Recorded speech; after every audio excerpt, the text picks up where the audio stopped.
Hello and welcome to Brilliant POV. The brutal reality of police brutality has been a stain on America's history for far too long. George Floyd's tragic death in May 2020 was a wake-up call for millions of people across the nation, igniting a passionate outcry for change. The Black Lives Matter movement, which rose from the ashes of Floyd's death, has exposed the deep-seated racial inequalities and injustices that exist in our criminal justice system. In this video, we will embark on a journey of discovery to uncover the truth about police brutality in America. From the most heinous cases in history to the impact of George Floyd's death, we will delve into the emotional struggle for justice and equality. Join us as we explore the fight against police brutality, the movement for racial justice, and the urgent call for change. This is a story that must be told, and a call to action that cannot be ignored. The Rodney King beating occurred on March 3, 1991, in Los Angeles, California. Rodney King, a black man, was pulled over by LAPD officers after a high-speed chase. The officers used excessive force during the arrest, repeatedly striking King with metal batons and leaving him with multiple injuries. The beating was captured on amateur video and widely broadcast, leading to public outrage and the 1992 Los Angeles riots.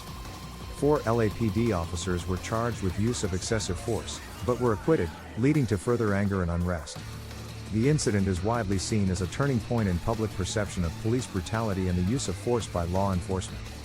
The Abner Louima assault took place in 1997 in Brooklyn, New York. Abner Louima, a Haitian immigrant, was arrested outside a nightclub and taken to the 70th Precinct Station House. While in police custody, Louima was brutalized by Officer Justin Volpe, who used a broken broomstick to sodomize him in a bathroom. Louima suffered severe internal injuries and required multiple surgeries. The incident led to widespread outrage and calls for police reform. Volpe was later convicted and sentenced to 30 years in federal prison, while 3 other officers were convicted of covering up the abuse. The Louima case is considered one of the most notorious police brutality cases in U.S. history and has become a symbol of police abuse and corruption. The Amadou Diallo shooting occurred on February 4, 1999, in the Bronx, New York. Amadou Diallo, a West African immigrant, was shot and killed by 4 plainclothes NYPD officers while he was standing in the entranceway of his apartment building. The officers claimed that they thought Diallo was reaching for a weapon, but it was later determined that he was unarmed and holding only his wallet. The shooting of Diallo, who was unarmed and posed no immediate threat to the officers, led to widespread public outrage and protests, as well as calls for police reform and greater accountability for police actions. The 4 officers involved were acquitted of all charges in a trial, leading to further protests and calls for justice. The Diallo case is widely seen as one of the most notorious examples of police brutality and racial profiling in modern U.S. history. The Oscar Grant shooting took place on January 1, 2009, in Oakland, California. Oscar Grant, a 22-year-old black man, was shot and killed by BART, Bay Area Rapid Transit, police officer Johannes Mazurl while lying face down on a train platform. The shooting, which was captured on video and widely circulated, sparked widespread outrage and protests, as well as calls for police reform and accountability. Mazurl was later charged with murder, but was found guilty of the lesser charge of involuntary manslaughter. The case became a rallying point for the Black Lives Matter movement and a symbol of police brutality and systemic racism in America. The Eric Garner choking took place on July 17, 2014, in Staten Island, New York. Eric Garner, a 43-year-old black man, was confronted by NYPD officers for allegedly selling untaxed cigarettes.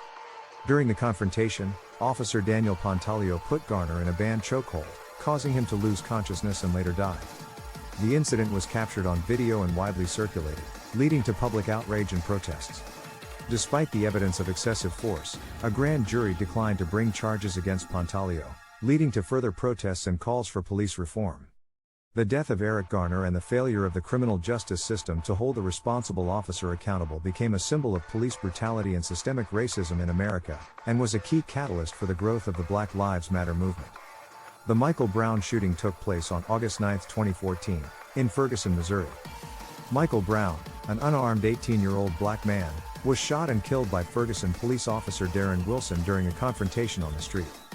The shooting led to widespread protests and civil unrest, as well as a national conversation about police brutality and racial profiling.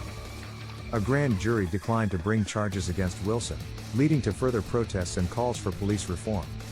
The case became a symbol of the larger issues of systemic racism and police violence in America, and was a catalyst for the growth of the Black Lives Matter movement. The Freddie Gray case took place in Baltimore, Maryland in 2015. Freddie Gray, a 25-year-old black man, was arrested by Baltimore police and later died while in police custody.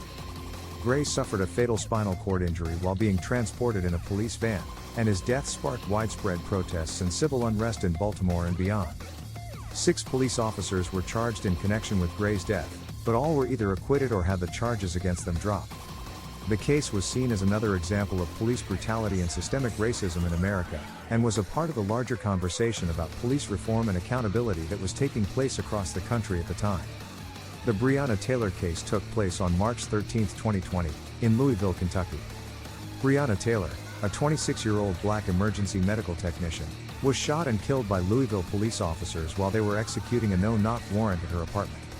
The officers were searching for a suspect who did not live at the location, and Taylor was killed after they exchanged gunfire with her boyfriend.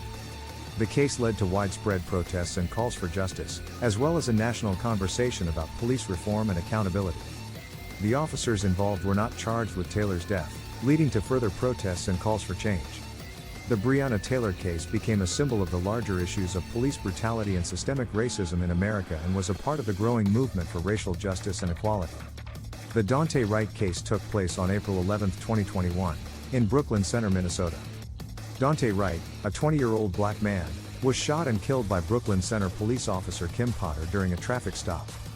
The incident, which was captured on video, sparked widespread protests and calls for justice. Potter resigned from the police department and was later charged with second-degree manslaughter. The case was seen as another example of police brutality and systemic racism in America and was part of the ongoing national conversation about police reform and accountability. The shooting of Dante Wright was particularly significant because it occurred during a time of heightened tensions and protests surrounding the trial of Derek Chauvin, the former Minneapolis police officer charged with the murder of George Floyd. The George Floyd case took place on May 25, 2020, in Minneapolis, Minnesota. George Floyd, a 46-year-old black man, was killed by Minneapolis police officer Derek Chauvin after being arrested for allegedly using a counterfeit bill. Floyd was restrained by Chauvin, who placed his knee on Floyd's neck for over 9 minutes, causing Floyd to lose consciousness and later die. The incident was captured on video and widely circulated, leading to widespread protests and calls for justice. Chauvin was later charged with second-degree murder, third-degree murder, and second-degree manslaughter, and was found guilty on all counts. The case became a symbol of police brutality and systemic racism in America, and was a catalyst for the growth of the Black Lives Matter movement. The George Floyd case sparked a national conversation about police reform and accountability, and led to calls for changes in policing practices and policies across the country. Thanks for watching. Please subscribe.